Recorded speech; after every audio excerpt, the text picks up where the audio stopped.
our King. Come, let us bow at his feet, for he has done great things. See what the Savior has done. See how his love overcomes, for he has done great things. Yes, he has done great things. Oh, hero of heaven, you conquered the grave. You free the captive, you break every chain. Oh God, you have done great things.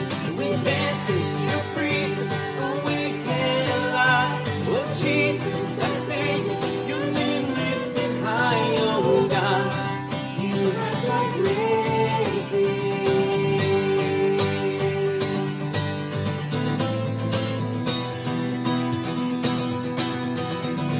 You've been faithful through every storm. You'll be faithful forevermore, for you have done great things. And I know you will do it again, for your promise is yes and amen. You will do great things. Yes, God, you do great things.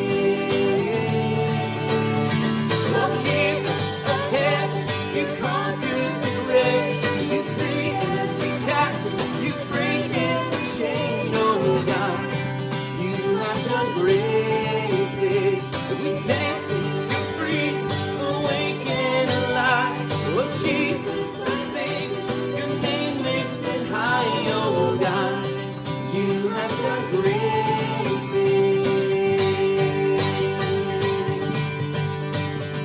Oh, hallelujah, God, above it all. Hallelujah, God, unshakable. Hallelujah, you have done great things. Hallelujah, God, above it all. Hallelujah, God, unshakable. Hallelujah, you have done great things. Oh, hero of heaven, you conquered the grave, and you free every captive, you break every chain. Oh God, you have done great things. We dance in your freedom, awake and alive. Oh Jesus, our Savior, your name lifted high. Oh God, you have done great things.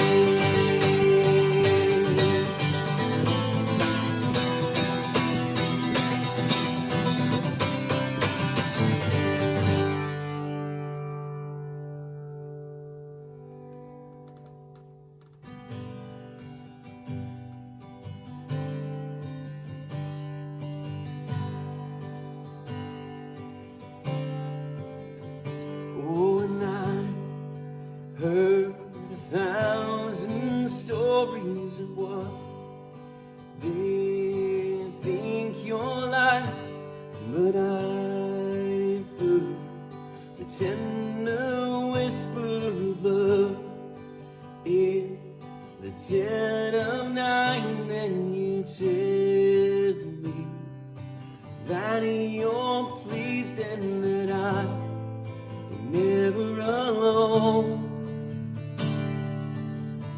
You're a good, good Father. It's who you are. It's who you are. It's who you are. And I'm loved by you. It's who I am. It's who I am. It's who I am.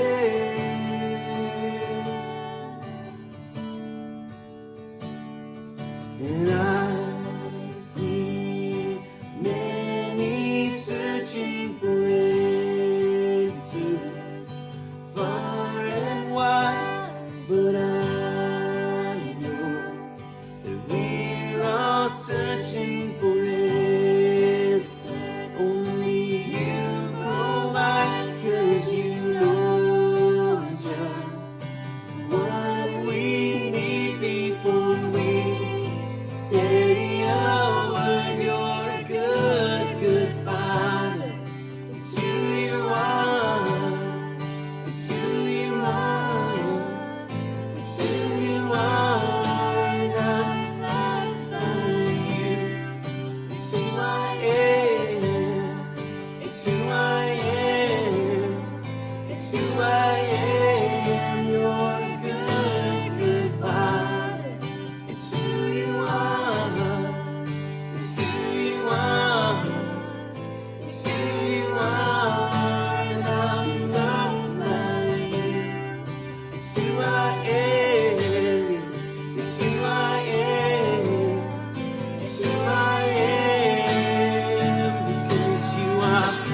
a love so undeniable, and I can hardly speak. Peace so unexplainable, and I can hardly think as you call me. Deeper still as you call me. Deeper still as you call me. Deeper still into love, love, love. You're a good, good Father. It's who you are. It's who you are. It's who you are. And I'm loved by you. It's who I am. It's who I am. It's who I am. You're a good, good Father. It's who you are. It's who you are. It's who you are. And I'm loved by you. It's who I am. It's who I am. It's who I am.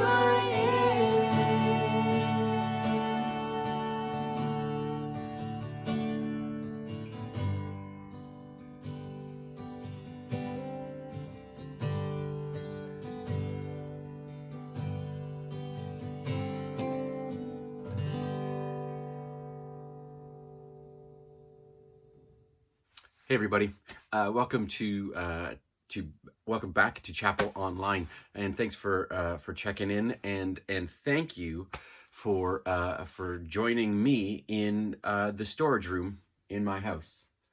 And so there's not many people who have seen this room, and I'll tell you why. Let me just give you a brief tour. This is the room where we kind of put everything. So if we have no idea what to do with it, this is the room it goes in. And so look, we've got, you've got luggage, you've got storage containers, we got things we store up in the rafters there. We've got, check this out, exercise equipment. That's an elliptical machine, if you can make that out. We've got weight bench, dumbbells. We've got paint cans. We have an old fireplace over there. And then we've got my workbench over here, which has, well, just about everything. There is a bench there, actually, if you take the time and dig through that. And so I guess a great question would be, Todd, why are you showing me this mess of a room? Because I hate it. Because we throw everything in this room. If we don't have a place for it, as I said, we just kind of throw it in this room. But my wife and I are very diligent to go, okay, we'll deal with that later, and we actually deal with it. So we know that every couple of months, we got to spend a day or 2 days in this room, and we've got to completely clear it out. We'll have a pile for garbage. We'll have a pile to go to the dump. And so right now, I do attempt to work out in here. This is what I stare at, because I can't go to the dump because we're on lockdown and it's closed. And I can't take we've got a pile in here that's got to go to Goodwill and to thrift stores, things like that. And so they're all closed. So I can't, so we just have this accumulation of stuff in this room that I look at every single day, and I hate it. And I hate coming in here. And the thing is, I need to come in here. I want to work out and stay in shape as best as we can during this time, but it just drives me nuts. And I find that every time I leave this room, I'm like shaking my head, and I just feel like I've just got this weight of, I can't stand it. And I just end up going, why bother? Why bother? And everything just gets put off. And so I don't know about you, but this to me just kind of represents maybe what you're going through in and through this time where everything is weird and everything is different, and you're in lockdown. You can't do the things that you want to do. You can't see the people that you want to see. And maybe online schooling is difficult for you, or you're finding it a challenge to discipline yourself to get the assignments done. And it just kind of feels like so much that you just don't want right now. And you hate it. Perhaps that's even left you in a place of you're just like, why bother? In a place of maybe depression and despair And so I want to encourage you today, again, in God's word, because this passage helps me constantly. It is easily my favorite passage in the Bible. So it's written by a guy named Jeremiah, and it's in a book called Lamentations. It's in the Old Testament. Now, I'm not sure if you know what to lament means, but basically, if you've heard the term bawling your eyes out, instead of tears, if it was words, that would be a lament. It's this just passionate sorrow that is just kind of built out and just being expressed, just a venting of that. And so all the way through this book of Lamentations, this is Jeremiah doing this because he's in a place he doesn't want to be. So he's been taken captive into a land that's not his. They're basically under now the rule of the enemy. And he's just kind of venting his frustration. So I want to read all of this. It's a little bit long, but I want you to listen because there's a lot in here that applies to right now, perhaps right where you're at. So in Lamentations chapter 3, here's what he says. He says, I am the man who has seen affliction under the rod of God's wrath. So he's lamenting, but he's venting about God. That's important. He has driven me away and forced me to walk in darkness instead of light. Yes, he repeatedly turns his hand against me all day long. He has worn away my flesh and skin. He has broken my bones. He has laid siege against me, encircling me with bitterness and hardship. He has made me dwell in darkness like those who have been dead for ages. He has walled me in so I cannot get out. He has weighed me down with chains. Even when I cry out and plead for help, he blocks out my prayer. He has walled in my ways with blocks of stone, and he has made my paths crooked. He is a bear waiting in ambush, a lion in hiding. He's talking about God here. So he's really letting out his anger and his frustration. And he says, he forced me off my way and tore me to pieces. He left me desolate. He strung his bow and he set me as a target for his arrow. He pierced my kidneys with shafts from his quiver. I am a laughingstock to all my people, mocked by their songs all day long. He filled me with bitterness and satiated me with wormwood. He ground my teeth with gravel. Oof. And he made me cower in the dust. I have been deprived of peace, and I have forgotten what prosperity is. Then I thought, to make things worse, my future is lost, as well as my hope from the Lord. His mind is fixed in despair and in depression because, listen, remember my affliction and my homelessness, the wormwood and the poison. Listen to what he says. This is verse 20 of chapter 3. He says, I continually remember them and have become depressed. His mind is fixated on what is falling apart in his life. His mind is fixated on the condition of this room, the things that can't be done, the garbage that can't get taken out, the donations that can't be made, the things that are piling up, circumstances that cannot change. Jeremiah is fixing his thoughts on those things, and he says, I continually remember them and have become depressed. But there's hope. Literally, there's hope, because this is what he's going to teach us. Listen, yet I call this to mind, and therefore I have hope. So you ready? If you are having a really difficult time getting through the day, getting through this time, then listen. Because he says, I call this to mind and I have hope. He's a depressed guy, and his mind is fixated on the negative. And he says, this I call to mind, and therefore I have hope. Because of the Lord's faithful love, we do not perish. For his mercies never end. They are new every morning. Great is your faithfulness. And I say, the Lord is my portion, therefore I will put my hope in him. He completely changes the way he thinks and the way he speaks. So as I walk out of this room and I say, why bother? and I have those thoughts of just despair, I want to take that lesson from Jeremiah and say, yet this I call to mind. And so for this room, I have no idea when I'm going to get to this garbage. I have no idea when I'm going to get to making these donations and clean this up. But here's what I know based on, as an illustration, what Jeremiah is saying is this: it will get better. I don't know when, and I don't know how, but it will get better. And so in life, if you're struggling with depression and despair right now, this call to mind, and you'll find hope that the steadfast love of God never ends for you, and his mercies are new every single morning. Every single day is new with God. New grace, new forgiveness, new glories. And so start to say, as I am starting to say, that the Lord is my portion, therefore I will put my hope in him. The Lord is my portion, meaning he is mine.